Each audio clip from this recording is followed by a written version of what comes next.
Artifacts in this exhibit are some of the finest artifacts from the collection of Hebrew University in Jerusalem, and they represent the times and places of Bible stories. Some of the oldest pieces in the exhibit date to the time of the patriarchs, Abraham, Isaac, Jacob, 2500 to 3000 BC, and you know, most of it has never left the Holy Land before.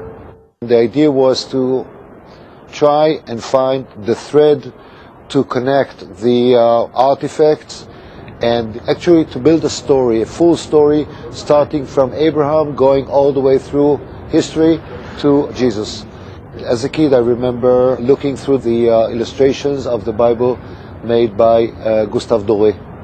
And here we have, just in front of us, a sample that actually correlates three-dimensional sculpturing of figures together with the work of Doré, Moses going down the mountain of Sinai with the Ten Commandments in his hands, and the people around him just sort of waiting, expecting him to come down. And actually, this kind of relationship between the three-dimensional sculptures and the work of Doré, printed on semi-transparent gauzes, so it's not a solid kind of panel in front of you, but you can see through.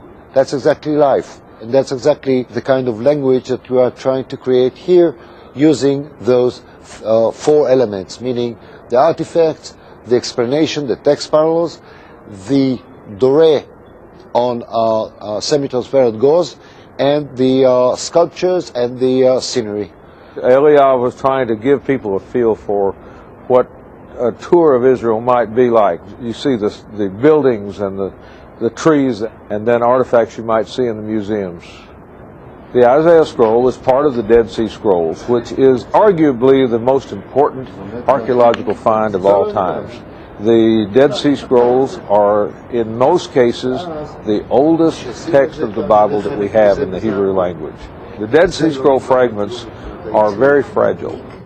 An ossuary is a box usually made of limestone, and it's not for the whole body, it's for the bones only.